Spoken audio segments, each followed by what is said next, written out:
शिवसेना कार्यकर्त्यांनी शाई फेकल्याचा आरोप सुधींद्र कुलकर्णींनी केला असताना शिवसेनेनं संतप्त जनतेचा हा स्फोट असल्याचं म्हटलंय। पाकला पाठिंबा द्यावा की राष्ट्रभक्तीला हे ठरवावं असं खासदार संजय राऊत यांनी म्हटलं आहे। आपल्यासोबत आहेत शिवसेना नेते आणि खासदार संजय राऊत। राऊत साहेब, सुधींद्र कुलकर्णींवर झालेल्या हल्ल्याची जबाबदारी शिवसेना स्वीकारते का? शिवसेना कधीही जबाबदारीपासून पळत नाही।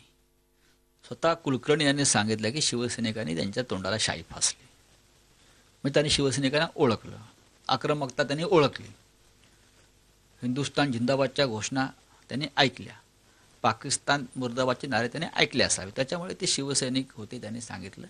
आणि ठीक आहे, चांगली गोष्ट आहे, त्यांच्या तोंडाला शाई फासली का डांबर फासली वगैरे हा पुढला प्रश्न, पण त्यांनी सांगितले शिवसैनिक होते। कारण अशा प्रकारचं हिमतीचं काम, देशहिताचं, राष्ट्रीय सुरक्षेचं, पाकिस्तानला विरोध करण्याचं हिमतीचं मर्दानगीचं काम या देशामध्ये शिवसेनाच करू शकते हे त्यांना माहीत असल्यामुळे त्यांनी शिवसेनेचं नाव घेतलंय। आम्हाला आनंद आहे। सुधींद्र कुलकर्णी म्हणतात कितीही विरोध झाला तरी कार्यक्रम हा होणारच। हो, ही पाकिस्तानची भाषा आहे। पाकिस्तानचे एजंट दुसरं काय बोलणार ना।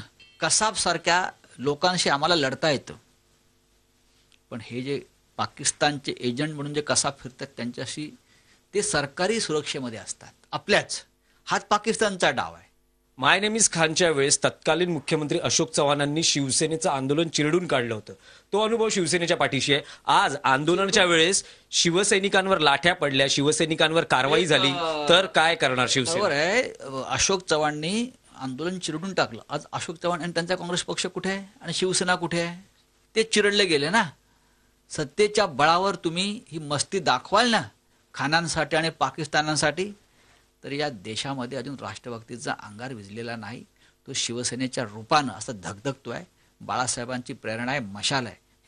अशोक चव्हाण असतील किंवा अन्य कोणी असतील, फार मस्ती दाखवू नये सत्तेची। सत्ता आज आहे तो उद्या नाही, आणि शिवसेना सत्तेची पर्वा कधी करत नाही, हे काल सुद्धा उद्धवजींनी सांगितलंय। झी 24 तास रहा एक पाऊल पुढे।